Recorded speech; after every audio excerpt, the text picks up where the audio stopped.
حضرت عمر رضی اللہ تعالی عنہ جب زخمی ہوئے، طبیب کہتا ہے میں دوائیں ڈالتا تھا اور دوائیں پسلیوں سے نکل جاتی تھی، اتنے زخم تھے۔ بالآخر طبیب نے دل پہ ہاتھ رکھ کے کہا امیر المومنین آپ کے بچنے کے اب چانس نہیں۔ کہا کوئی بات نہیں، تم چلے جاؤ۔ طبیب چلا گیا۔ عبداللہ ابن عمر اپنے بیٹے کو بلایا، کہا میرے بچے جاؤ حذیفہ بن یمان کو بلا کے لاؤ جو رازدان رسول تھے۔ حذیفہ بن یمان رضی اللہ تعالیٰ عنہ آئے اور حضرت عمر لیٹے ہوئے ہیں اور بڑی مشکل سے آواز نکل رہی ہے، رو رہے ہیں اور فرماتے ہیں اے حذیفہ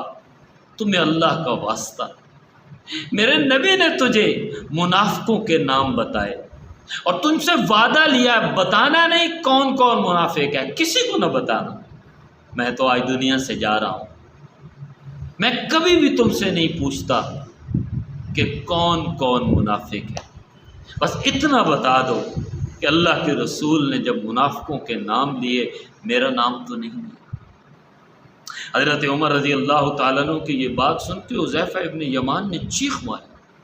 رو کے کہنے لگے امیر المومنین اللہ کی عزت کی قسم کبھی نہ یہ راز بتاتا، لیکن آج آپ دنیا سے جا رہے ہیں تو یہ راز کھول رہا ہوں کہ میرے نبی نے آپ کا نام نہیں لیا۔ حذیفہ ابن یمان چلے گئے، عبداللہ ابن عمر کو پھر بلایا، کہا میرے بچے حذیفہ چلا گیا ہے، ہو سکتا ہے میرے عزت میں، احترام میں، اکرام میں، محبت میں، میرے امیر المؤمنین ہونے کی حیثیت کی بنیاد پہ اس نے مجھے یہ سچ نہ بتایا ہو۔ بس تم خیال کرنا جب میرا جنازہ تیار ہو جائے،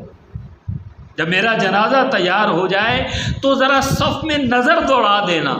کہ حذیفہ بن یمان کھڑا ہے۔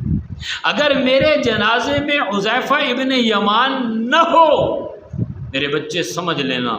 تیرا باپ حالت نفاق میں فوت ہوا ہے، منافقت کی حالت میں فوت ہوا ہے۔ میری وصیت ہے اللہ کے رسول کے حجرے میں داخل کر دینا میری میت کو، لیکن اگر حذیفہ میرے جنازے میں نہ ہو تو اس منافق کو روضہ رسول میں نہ دفنانا، عام مسلمانوں کے قبرستان میں دفنا دینا،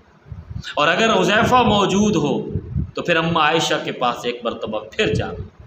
اور انہیں یہ نہ کہنا کہ امیر المومنین آئے ہیں ان کی میت آئی ہے، کہنا آپ کے بیٹے کی میت آئی ہے، اگر اجازت ہو تو دفنا دیا جائے حجرہ رسول میں۔ حذیفہ ابن یمان کہتے ہیں دکھ تو تھا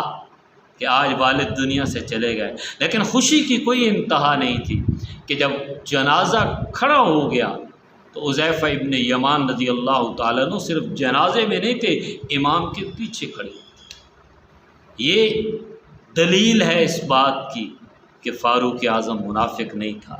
اور یہ دلیل ہے اس بات کی کہ ہر وہ شخص منافق ہے جو فاروق اعظم کو منافق ہے۔